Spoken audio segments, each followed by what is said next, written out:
Ο θεραπευτικός στοματοπροσωπικός μαλάκτης, Therapeutic or Facial Massager, είναι μια λογοθεραπευτική συσκευή με ηλεκτρική ενεργοποίηση που χρησιμοποιείται κατά τη διάρκεια της θεραπείας του στοματοπροσωπικού συστήματος για την ενίσχυση εσωστοματικά και εξωστοματικά ή τη χαλάρωση των στοματοπροσωπικών μειών. Η σχεδίαση και κατασκευή του βασίζεται σε μακροχρόνια ενασχόληση και εμπειρία στην αντιμετώπιση των μυολειτουργικών διαταραχών του στοματοπροσωπικού μυϊκού συστήματος.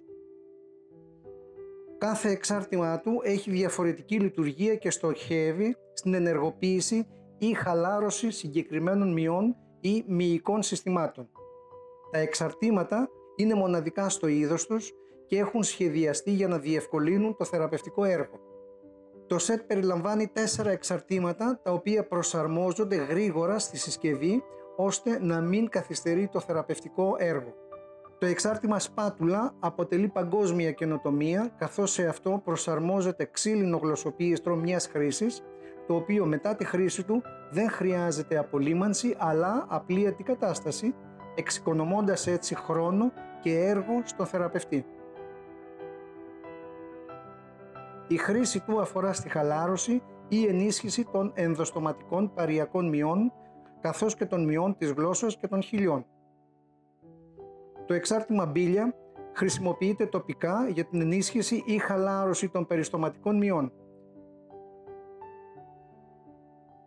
Σε περίπτωση ενδοστοματικής χρήσης πρέπει να απολυμένεται.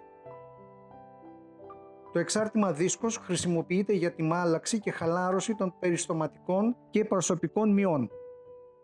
Η μάλαξη των παρυακών μυών γίνεται κατά την φορά των μυών.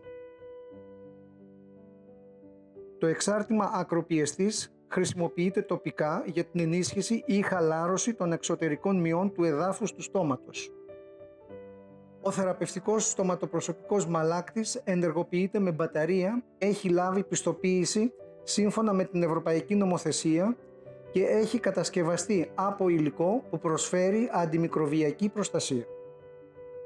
Ο θεραπευτικός στοματοπροσωπικός μαλάκτης σχεδιάστηκε από τον Διομήδη Ψωμόπουλο και είναι αποτέλεσμα της πολύχρονης θεραπευτικής εμπειρίας και αποτελεί ένα μοναδικό εργαλείο για τη βελτίωση του θεραπευτικού αποτελέσματος.